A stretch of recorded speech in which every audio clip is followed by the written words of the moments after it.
Hello students, क्या हाल चाल है बेटा। उम्मीद है सभी बहुत ही बढ़िया से होंगे और मजे कर रहे होंगे, ठीक है ना। तो आज के इस लेक्चर के अंदर हम बात करेंगे एक्सरसाइज 1.5 के इंट्रोडक्शन की, और इसमें बहुत ही अच्छे दमदार टॉपिक हैं। हम लोग पढ़ेंगे आज समुच्चय का पूरक यानी कि कॉम्प्लीमेंट ऑफ सेट क्या होता है। उसके बाद पूरकों के कुछ गुणधर्म यानी कि प्रॉपर्टीज ऑफ कॉम्प्लीमेंट्स, इसके कुछ खास बातें और वेन डायग्राम वगैरह की बात करेंगे। और लास्ट में एक बड़ी इंपॉर्टेंट ये इसको कुछ लोग कुछ बुक्स में थ्योरम भी हम मान लेते हैं, कई बार पर में भी कहते हैं, नियम भी कहते हैं आपके पास में, है ना। वो डिमॉर्गन्स लॉ, एक मैथमेटिशियन थे डिमॉर्गन, जिन्होंने ये दिया था। तो आराम से पहले हम लोग इन पे चर्चा करते हैं। बड़ा आसान वीडियो होने वाला है, वो बहुत जरूरी भी, क्योंकि बेस है। अगर समझ में नहीं आया तो दिक्कतें बढ़ेंगी, है ना।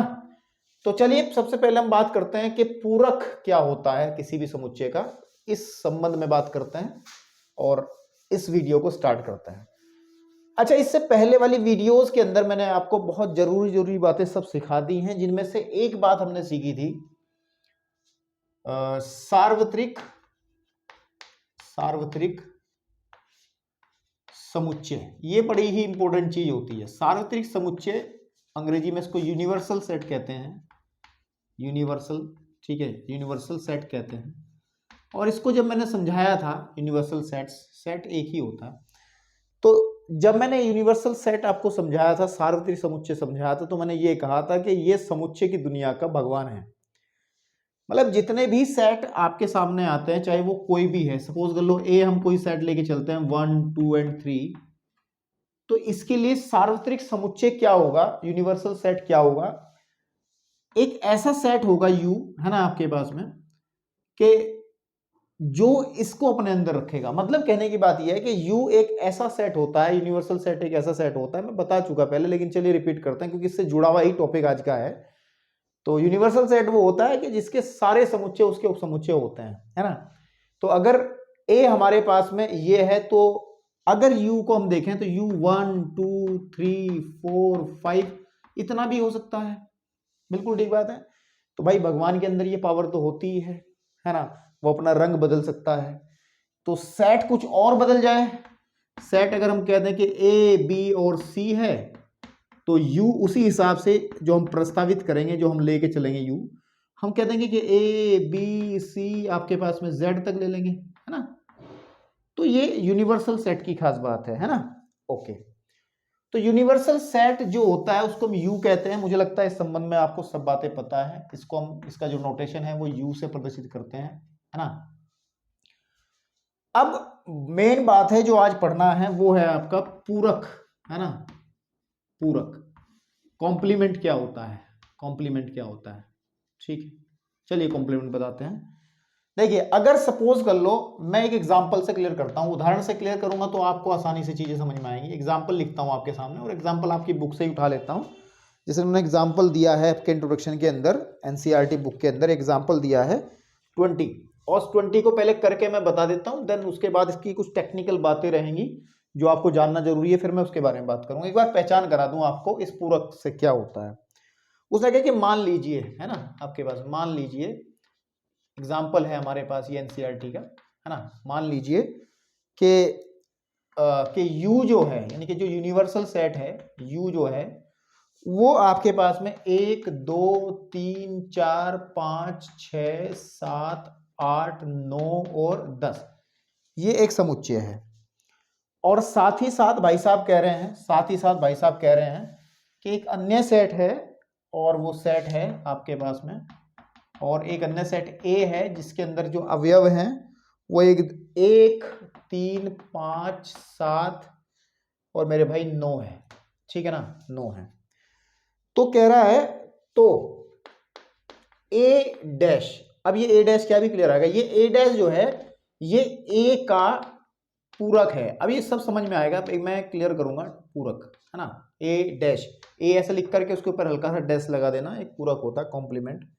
कुछ किताब वाले इसको ए डैश ना लिख करके, हमने देखा कुछ किताबों में ए सी भी लिखते हैं, सी फॉर कॉम्प्लीमेंट। तो कुछ भी लिख लो, लेकिन मेन बात है जान पहचान अच्छे से इसकी होनी चाहिए आपके सामने। चलिए, अब पूरक हमें ए डैश हमें ज्ञात करना है, ठीक है, यही है, ज्ञात कीजिए।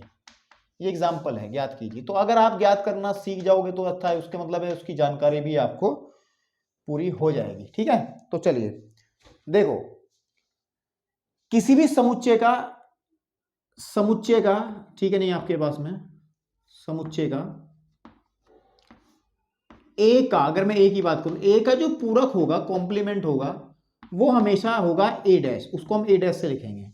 समुच्चय ए का पूरक ए डैश होगा और इसको निकालने का जो फॉर्मूला होता है वो फॉर्मूला होता है यू माइनस ए।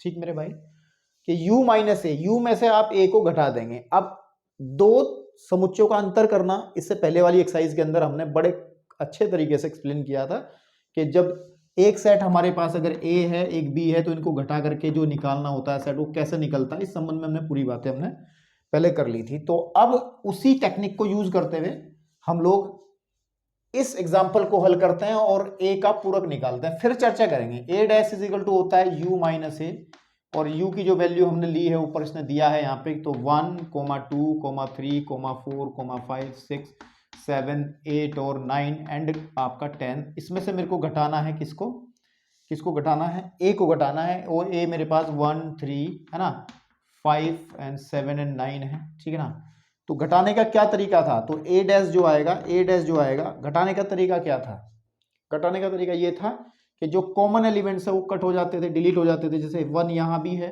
तो 1 यहाँ भी है, 3 यहाँ है 3 यहाँ है, 5 यहाँ है तो 5 यहाँ है, और 7 यहाँ है तो 7 यहाँ है, 9 यहाँ है तो 9 यहाँ है।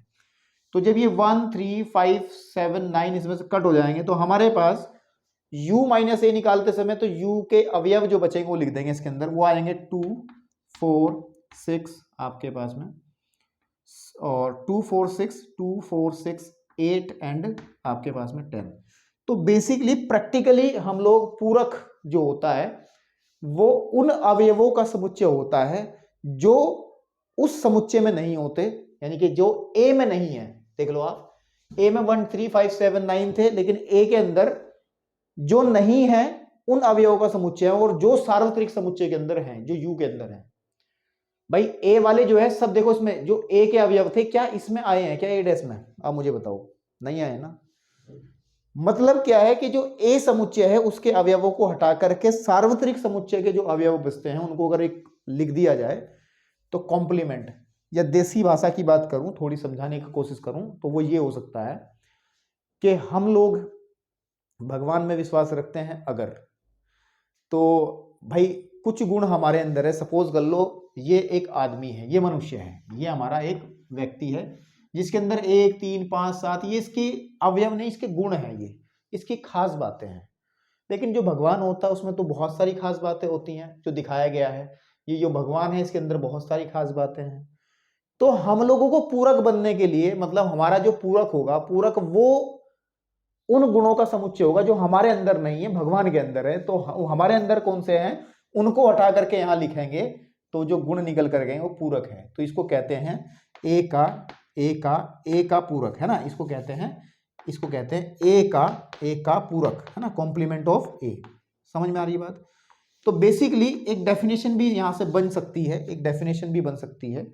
और वो डेफिनेशन कैसी बन सकती है कि जो हमारे पास में, यहां मैं बता देता हूं, ठीक है, क्या कि यदि हमारे पास में ए एक समुच्चय है, ठीक है ना, आपके पास समुच्चय है, तथा u क्या है, एक सार्वत्रिक समुच्चय है, तो याद रखना है ए का जो पूरक होगा आपके पास में, ए का जो पूरक होगा, ठीक है, एक मिनट भैया, हेलो, ठीक है। तो ए का जो पूरक है उसको हम रिप्रेजेंट करेंगे ए डैश से, और ए डैश निकालने का जो फॉर्मूला रहेगा वो होगा u माइनस ए, है ना, u माइनस ए। और अगर इसको थोड़ा सा गणितीय भाषा में जाएं, जो ए सेट बनेगा, ए डैश यानी कि ए का जो पूरक बनेगा वो एक ऐसा समुच्चय होगा जिसमें x टाइप के एलिमेंट होंगे, और ये x जो है वो u का एलिमेंट होगा। वो किसका एलिमेंट होगा, u का एलिमेंट होगा, लेकिन याद रखना है कि x कभी भी अवयव नहीं होगा a का। अब इसको एक्सप्लेन करता हूं। आप इस एग्जांपल से कंपेयर करके देखो इस डेफिनेशन को।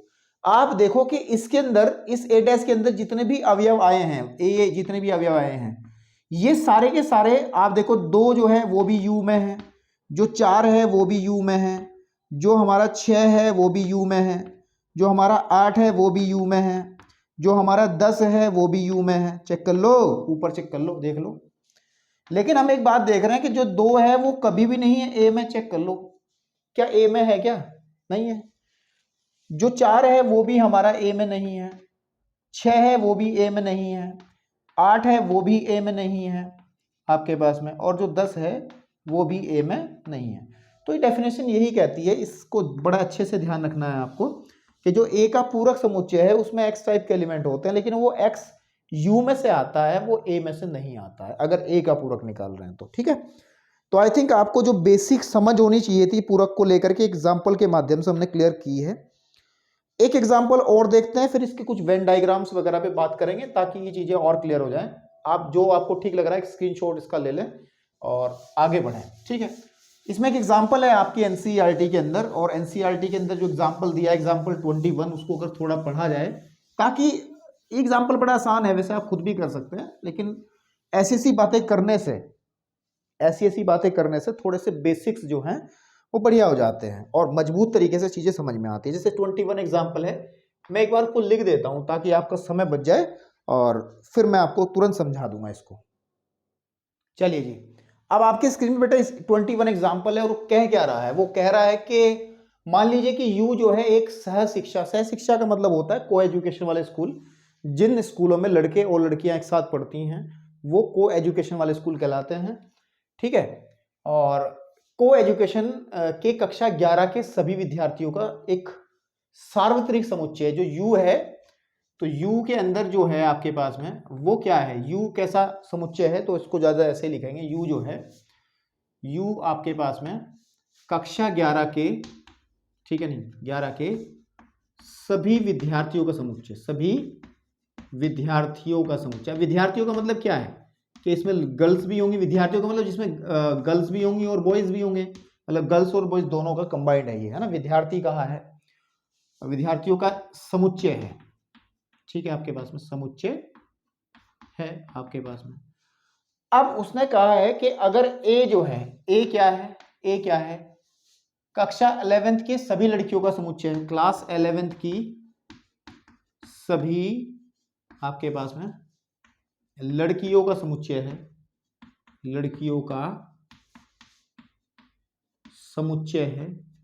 ठीक है, आपके पास में तो मेरे को ए डैश फाइंड आउट करना, और ए डैश निकाला कैसे जाएगा? मतलब ए का पूरक, हमने कहा है कि ए के पूरक में वो अवयव आएंगे जो ए में तो हैं लेकिन वो यू, सॉरी ए में नहीं है, यू में, क्या कह रहा हूं कि जो अवयव आपके पास में यू में है ए, और जो मतलब क्या कर रहा हूं यार, चलिए हो जाता, कई बार फंबल हुआ है और कुछ नहीं हुआ है, समझते रहे कि यू ए डैश निकालने का तरीका वो यू माइनस ए होगा, यू माइनस ए होगा। मतलब आप क्लास 11th के अंदर जो लड़के लड़कियां हैं उनमें से लड़कियों को हटा दो तो बचेगा क्या? हमारा जो ए डैश बचेगा, ए डैश क्या बचेगा? सोच के देखो ना, यू के अंदर लड़के लड़कियां सारी हैं और ए के अंदर केवल लड़कियां हैं। अगर यू में से मैं ए को घटा दूंगा तो क्या बचेगा? लड़कों का सेट बचेगा। तो हम कहेंगे कि ए डैश के अंदर हमारे पास में ए जो है, ए डैश क्लास 11th, ए डैश क्लास 11th के सभी लड़कों का, है ना, लड़कों का समुच्चय है। ठीक है, समुच्चय है, यही बात करनी है, इससे ज्यादा कुछ और तो नहीं करना है ना, कुछ नहीं करना है। ठीक है ना। अब एक बात और है, एग्जाम्पल नंबर 22 है हमारे पास, और उसको मैं रफ करता हूं ताकि मैं एग्जाम्पल नंबर 22 को एक बार राइट डाउन कर दूं, देन उसके बाद मैं आपको समझाऊंगा। चलिए, बहुत सी बातें क्लियर करने वाला एक एग्जाम्पल है जिसके अंदर हम बात करेंगे, एग्जाम्पल नंबर 22। और क्या कहना चाह रहा है कि मान लीजिए कि हमारे पास में यू एक सेट है 1 2 3 4 5 6, ए हमारे पास 2 3 है और बी 3 4 5 हो, तो ए डैश बी डैश, ए के डैश और इंटरसेक्शन बी का डैश और ए यूनियन बी का डैश, याद करो, और फिर सिद्ध करो कि ये बाद में हो जाएगा अपने आप ही, कोई दिक्कत नहीं है। तो आई थिंक सबसे पहले हम निकालेंगे, जब इस क्वेश्चन को मैं हल करूंगा बहुत सारी बातें इसमें से निकलेंगी क्वेश्चन में, ध्यान देना। सबसे पहले मैं ए डैश निकालूंगा, और ए डैश का फॉर्मूला क्या होता है, यू माइनस ए, अभी अभी क्लियर किया था। तो यू माइनस ए का मतलब है कि यू हमारा 1 2 3 4 5 एंड 6 है, और इसमें से मेरे को ए घटा देना है, यानी कि 2,3 वाले अवयवों को डिलीट कर देना है। तो मेरे पास जो ए डैश आएगा, ए का कॉम्प्लीमेंट आएगा वो 1, ये 2 और ये 2 ये 3 ये 3 कैंसिल आउट हो गए, तो बचा हमारे पास में 1 4 5 6, 1 4 5 एंड 6। आई थिंक ये आपका आ गया कॉम्प्लीमेंट, ये आ गया आपके पास में ए का पूरक। अब अगर मैं बात करूं, अब मुझे निकालना किसका, दूसरा क्वेश्चन, यानी कि बी का पूरक, पी का पूरक होगा आपके पास में, उसका फॉर्मूला भी u माइनस बी हो जाएगा। और u कितना है मेरे पास में, u है 1 2 3 4 5 एंड 6, इसमें से मुझे b वाले एलिमेंट माइनस करने पड़ेंगे, और b वाले एलिमेंट है 3 4 5, देखो उधर लिखे हैं, है ना आपके पास में। तो एक बात बता दूं, किताबें जरूर रखा करो साथ में, थोड़ा सा आपको अच्छा फील आएगा। तो ये आपके पास 3 से 3 और 4 4 5 5, तो बचा केवल कितना बचा आपके पास में, है ना, ठीक है, 1 2 और 6, 1 2 एंड 6 हमारे पास में बचा। ये आपका बी डैश आ गया। आई थिंक ये वाला भी निकाल दिया हमने, ये वाला भी, ये भी हो गया, ये भी हो गया। अब बढ़ते हैं, अब हमें करना है दूसरा पार्ट प्रूफ, और प्रूफ नहीं निकालना है, वो निकालना है ए डैश और बी डैश का इंटरसेक्शन। अब ए डैश इंटरसेक्शन बी डैश कहाँ है, ए डैश निकाला आपने यहाँ पे 1 4 5 6 का इंटरसेक्शन करना है बी डैश के साथ में, 1 2 6 के साथ में। तो भाई को इंटरसेक्शन का मतलब समझते हो ना, जो इन दोनों में कॉमन है, तो 1 भी कॉमन है, ठीक है, और फिर क्या कॉमन है, आई थिंक बस केवल और केवल 6 कॉमन है ना। तो ये आ गया आपके पास में ए डैश इंटरसेक्शन बी डैश, ए डैश मतलब ए का पूरक, बी डैश मतलब बी का पूरक। चलिए अब अगर इसके दूसरे हिस्से की तरफ बढ़े, हमें एक चीज और निकालनी कि ए यूनियन बी का पूरक निकालना है।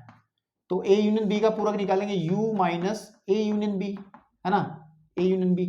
तो सबसे पहले मुझे ए यूनियन बी निकालना पड़ेगा, तो ए यूनियन बी निकाल लेते हैं, यही करते हैं साथ साथ, क्या दिक्कत है, हमारे पास u minus A union B, U भी लिख लो यहाँ साथ साथ, क्या दिक्कत है। u हमारे पास में है 1 2 3 4 5 6, माइनस करना है A union B, A union B यानी कि इस ए और इस बी का यूनियन कर दो, तो कितना जाएगा 2 3 3 पहले ही आ चुका है, 4 एंड 5। किसी बच्चे को ऐसी स्थिति में तो नहीं है कोई कि यूनियन ही नहीं करना जान रहा हो, भाई यूनियन करना जरूरी है, क्योंकि ये चीजें आपको समझ में आएंगी। ओके, तो जब हम इसको माइनस करेंगे तो फिर वही बात आ जाएगा, ये हमारा ए यूनियन बी का कॉम्प्लीमेंट है। तो बेटा 2 से 2 डिलीट हो जाएगा, 3 से 3 डिलीट हो जाएगा, 4 से 4 डिलीट हो जाएगा, 5 से 5 डिलीट हो जाएगा, तो केवल बचेगा आपके पास में 1 6। तो उसने जो पार्ट्स कहे थे वो हमने निकाल दिए हैं।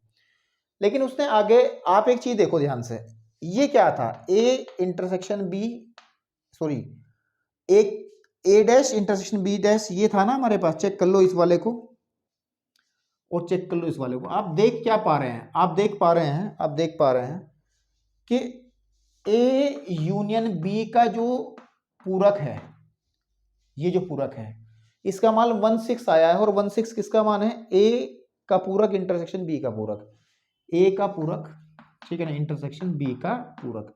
तो ये एक रिजल्ट है, इसी रिजल्ट को हम लोग डी मॉर्गन, ठीक है नहीं, आपके पास डी मॉर्गन्स, ठीक है, लॉ कहते हैं, डी मॉर्गन का नियम कहते हैं। इस नियम का, इसको अगर भाषा में कहें कि दो समुच्चयों के सम्मिलन का पूरक, ठीक है ना, आपके लिख भी सकते हैं, दो समुच्चयों के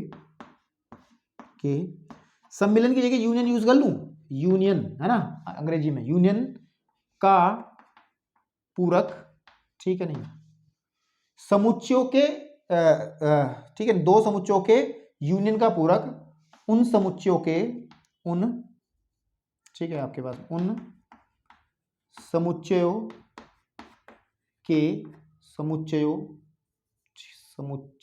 है ना, समुच्चयों के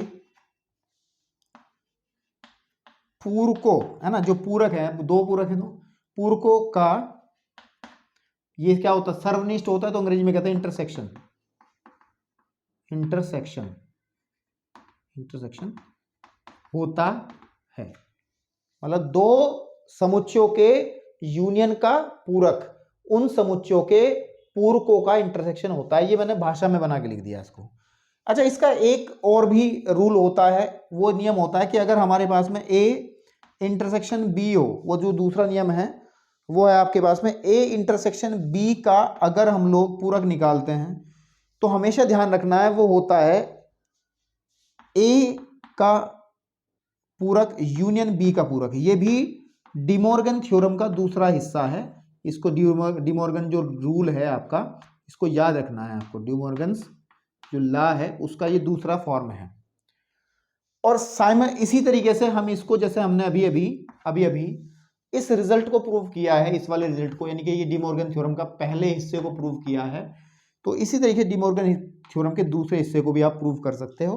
और प्रूव करना चाहो तो मैं कर दे रहा हूं यहीं पे कि क्या करें। सबसे पहले ए इंटरसेक्शन बी निकाल लो। तो ए इंटरसेक्शन बी क्या निकलेगा, मैं कहाँ प्रूव करूं, थोड़ा सा जगह ले लें।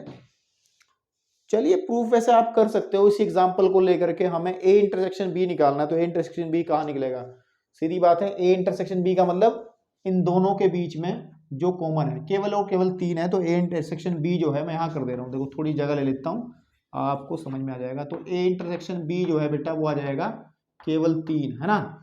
और फिर इसका अगर मैं पूरक निकालूंगा तो ए इंटरसेक्शन बी का जो पूरक है वो बराबर हो जाएगा u माइनस ये वाला हिस्सा, है ना। तो इसका मतलब क्या है कि u में से 3 एलिमेंट हटा दूं सिर्फ, यानी कि ये हटा दूं सिर्फ, बाकी 1 2 4 5 6, तो हमारे पे आ जाएगा 1 2 4 5 एंड 6 आ जाएगा बेटा। तो ये हमारा क्या आया, a इंटरसेक्शन b के का पूरक जो है वो आ गया 1 2 4 5 एंड 6 आ गया। जरा चेक कर लूं कैमरे में, यहां तक दिख भी रहा नहीं, किस फ्रेम में आ रहा, नहीं आ रहा है फ्रेम में, बस लिमिट पे, बिल्कुल बाउंड्री पे ही है। चलिए, अब इसका दूसरा हिस्सा है ए का, जो हमारे पास में ए का पूरक है और बी का पूरक है, उसका यूनियन कर लो। तो इसको यहीं रहने दें हम, इसको यहीं पर रख लें हम, यहीं तक स्टार बना के छोड़ लें।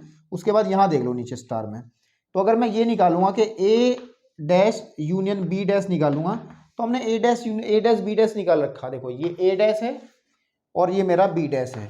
इन दोनों को अगर मैं यूनियन करूंगा तो 1, ठीक है, जो कॉमन होगा, कॉमन नहीं मतलब सारे एलिमेंट्स 1, फिर 2 आपके पास में 2, उसके बाद में आ जाएगा 4 5 एंड 6, 4 5 एंड 6, 4 5 एंड 6। चेक कर लो।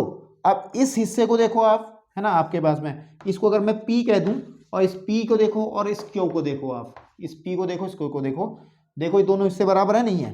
तो ये आपके पास में नंबर 1 ये है, नंबर 2 ये है। ये दोनों थ्योरम्स जो हैं आपकी डिमॉर्गन थ्योरम कहलाती हैं, डिमॉर्गन नियम कहलाते हैं, आप कुछ भी कहें। अब हम थोड़ी सी बात करते हैं कि अगर हम पूरक को वेन डायग्राम में दिखाएं, वेन डायग्राम, वेन आरेख हमने समझाया था, अगर हम पूरक को वेन डायग्राम में दिखाएं तो कैसे दिखाई देगा। पूरक को वेन डायग्राम के अंदर ए डैश का, है ना, आपके पास में ए डैश का वेन डायग्राम, देखो एग्जाम्पल से करते हैं, उदाहरण ले लेते हैं, छोटा सा उदाहरण और क्लियर कर देगा बड़ी बड़ी बातें। सपोज कर लो ए मैंने लिया है, हमारे पास में 1 2 और 3 है, और इसका यूनिवर्सल सेट ले लिया मैंने 1 2 3 4 5 6 7 8 9 एंड 10 ले लिया, है ना। तो अगर मैं ए डैश का वेन डायग्राम बनाऊं, ए डैश का वेन डायग्राम बनाऊं, हिंदी में लिख लो चाहे तो, वेन डायग्राम, वेन आरेख कहते हैं इसको, है ना, वेन आरेख। ये वेन आरेख बड़ी काम की चीज है, इससे बड़े क्वेश्चंस, बड़े क्वेश्चंस बड़े सिंपल हो जाते हैं। इसको मैं समझाऊंगा जब प्रश्नावली हल करवाऊंगा, तो वहां और डिटेल से हमें बनाने को मिलेंगे। तो लेकिन अभी देख रहे हैं, देखो वेन आरेख कैसे बनाते हैं। सबसे पहले सिंपल सी बात है कि एक आयत बना लेते हैं, और ये जो आयत है ये आपका सार्वत्रिक समुच्चय यू होता है ना। ये पूरा का पूरा जो आयत है ये सार्वत्रिक समुच्चय है, और इसके अंदर कहीं ना कहीं ये आपके पास में ए होगा। तो ए के अंदर अवयव हैं, 1 है, 2 है और 3 है। ये हमारा ए है ना। ए को अंदर ही रख लो, चलो बाहर ही लिख लो, है ना।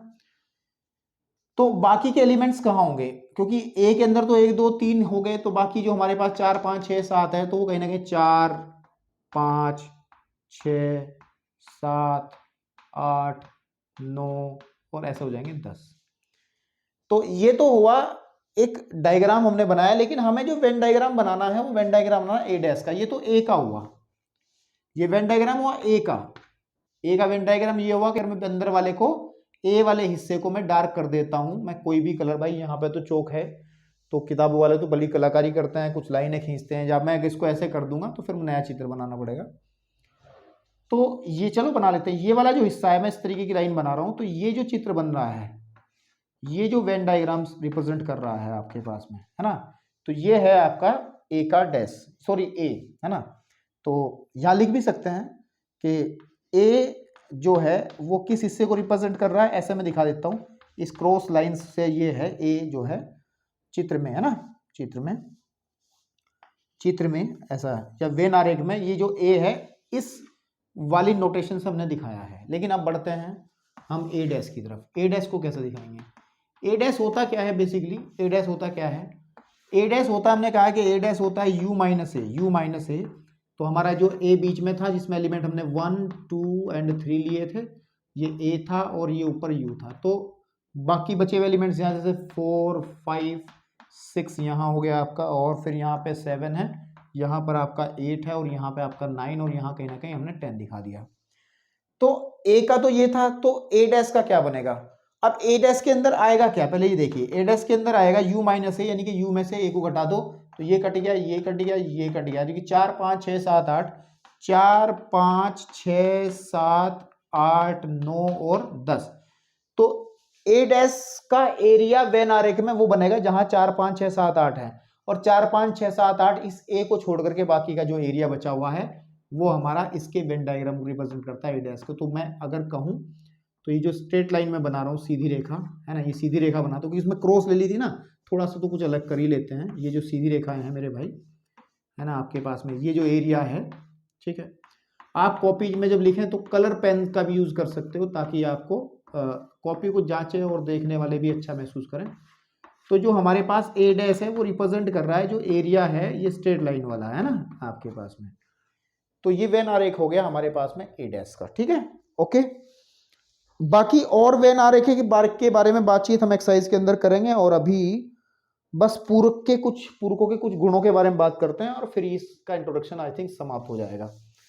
तो जो हमारे पूरक होते हैं, पूरक मतलब कॉम्प्लीमेंट होते हैं, किसी भी समुच्चय का पूरक, उसके कुछ गुण धर्म होते हैं, कुछ कॉम्प्लीमेंट्री रूल्स होते हैं। कॉम्प्लीमेंट आपके पास में प्रॉपर्टी ऑफ कॉम्प्लीमेंट, या फिर पूरकों के, इस वीडियो का लास्ट टॉपिक है पूरकों के गुणधर्म, यानी कि कुछ प्रॉपर्टीज है ना, कि प्रॉपर्टीज, पी बड़ा लिख लो ना, प्रॉपर्टीज ऑफ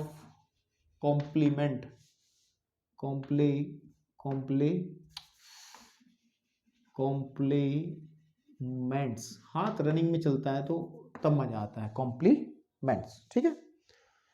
तो कॉम्प्लीमेंट्स की प्रॉपर्टी क्या क्या होती हैं हम उनको क्लियर करते हैं। जैसे सबसे पहला जो नियम होता है आपके पास में, उस नियम को हम कहते हैं, आपकी एनसीईआरटी से ही मैं बात कर रहा हूं, तो किताबें आपके पास में रहती हैं तो ज़्यादा मज़ा आता है। एक होता है पूरक नियम। क्या होता है? पूरक नियम, ठीक है।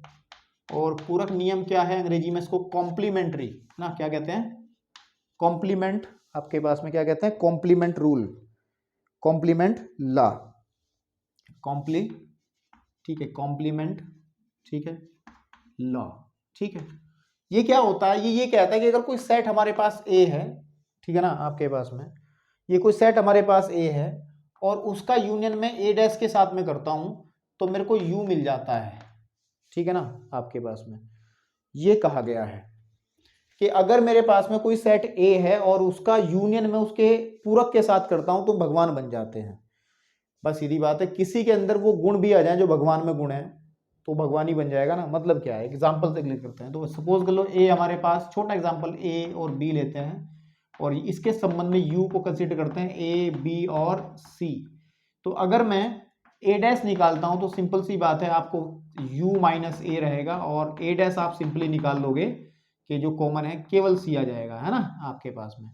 तो अगर मैं इसको वेरीफाई करूं कि ए यूनियन ए डैश करूं तो मेरे पास आएगा क्या? इस वाले सेट का यूनियन क्या आएगा? उन्हें ए बी सी आ जाएगा। और ये हो जाएगा कि ए यूनियन ए, ये क्या था, ये तो यू था, तो हमारे पास यू, तो ये वेरीफाई हो गया। आई थिंक ये वाला पहला सेट कहलाता है, पहला जो नियम है पूरक नियम या कॉम्प्लीमेंट रूल कहलाता है। इसके साथ एक और है कि अगर हम लोग कोई ए है, ठीक है ना, आपके पास में, और उसका इंटरसेक्शन करने लगूं मैं उसके पूरक के साथ में, तो अगर इसी केस में हम लोग ए का यूनियन निकाल करके इंटरसेक्शन निकाल रहे हैं ए डैश के साथ में, तो क्या आएगा चेक करो। ए डैश हमारे पास कहाँ है, ए डैश हमारे पास ये है और ए ये है, इन दोनों में कुछ कॉमन है क्या, इसमें ए बी सी है, कुछ कॉमन है ही नहीं, तो हम फाई कहते हैं, तो ये फाई आता है, रिक्त समुच्चय आता है, तो ये भी कॉम्प्लीमेंट्री लॉ का ये हिस्सा है।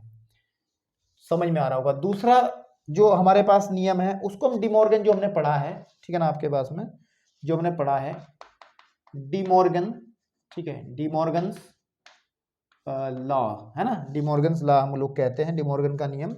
और पहला नियम हमने कहा था कि दो समुच्चयों के यूनियन का पूरक जो है उन समुच्चयों के पूरकों के इंटरसेक्शन के बराबर होता है, पहला नियम ये था। और दूसरा नियम ये है कि दो समुच्चयों के इंटरसेक्शन का पूरक, दो समुच्चयों के इंटरसेक्शन का पूरक जो है वो इनके अलग अलग पूरकों के यूनियन के बराबर है। और आप कहोगे इनके प्रूफ, अगर इनको प्रूफ करने जाएं तो प्रूफ मैं कराऊंगा नहीं, इसका प्रूफ मैंने अभी इससे पहले वाला जो एग्जांपल डिस्कस किया था, एग्जांपल नंबर हमने 22वां एग्जांपल जो डिस्कस किया था, उसमें दोनों प्रूफ में करके आया हूं अभी भी डिमॉर्गन्स के। चलिए डिमॉर्गन्स के बाद हम लोग बढ़ते हैं। डिमॉर्गन्स को हम लोग क्या करेंगे अभी एक्सरसाइज के अंदर, इसको वेन डायग्राम में भी दिखाएंगे, डिमॉर्गन कैसे वेन डायग्राम में हम इसको प्रूव कर सकते हैं, एक्सरसाइज के अंदर बात करेंगे, अभी इसमें इतना डिटेल में नहीं जाएंगे, नहीं तो तुम एक्सरसाइज में आओगे भी नहीं फिर बात करने मेरे से। तो तीसरा नियम क्या होता है, तीसरा नियम होता है द्विपूरक, ठीक है, आपके पास में द्विपूरक नियम, जो कि बहुत बढ़िया नियम है, इसका इस्तेमाल बहुत करना। द्विपूरक नियम अंग्रेजी में कहते हैं डबल कॉम्प्लीमेंट, है ना, क्या डबल, ठीक, डबल कॉम्प्लीमेंट, ठीक, डबल कॉम्प्लीमेंट लॉ, है ना, डबल कॉम्प्लीमेंट लॉ। तो डबल कॉम्प्लीमेंट लॉ जो आपके पास में होता है बेटा, वो क्या होता है, लॉ ऑफ डबल कॉम्प्लीमेशन। तो थोड़ा सा इसको सही करके लिखो, ऐसे नहीं लिखा जाएगा ये, इसको लिखते हैं अंग्रेजी में कि लॉ ऑफ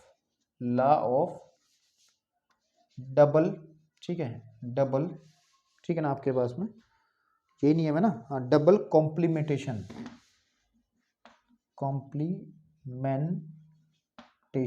ठीक है, आपके पास में कॉम्प्लीमेंटेशन, है ना, ओके। तो ये क्या है कि अगर हम किसी समुच्चय का पूरक निकालते हैं और उसका फिर से पूरक निकाल दें तो वो हमेशा समुच्चय वापस आ जाता है, ठीक है, दो बार डबल अगर हम किसी भी समुच्चय का पूरक निकालते हैं तो समुच्चय वापस आ जाता है। इसको वेरीफाई इसी एग्जांपल से कर लेते हैं, और एग्जांपल से वेरीफाई करने के लिए मैं क्या करता हूँ, आई थिंक इसको हटा लें यहाँ से, इसकी जरूरत तो हमें है नहीं। तो देखिए, अगर मैं ए के डैश का डैश निकालता हूं तो u माइनस ए डैश हो जाएगा ना फॉर्मूला। भाई आपको पता है ना, जिसका भी पूरक निकालना होता है, ए का पूरक निकालते हैं तो उसके u में से माइनस कर लेते हैं, है ना। तो अब ए डैश का निकाल रहे हैं तो ये आ जाएगा। तो अगर मैं u आपके पास में है ए बी और सी है, ए डैश जो है मेरा वो सी है, तो बेटे अगर मैं सी को सी से डिलीट कर दूं तो बचेगा क्या, ए बी तो बचेगा, यानी कि ए के पूरक का जो पूरक है वो आ जाएगा ए बी। और ए बी चेक करो क्या है, ए बी तो ए है, तो चेक करो, हो गया ना वेरीफाई, ये भी हो गया ना वेरीफाई। चलिए अब उसके बाद हमारे पास नंबर 4 और आखिरी नियम है, उसको कहते हैं फाई, ठीक है ना, फाई।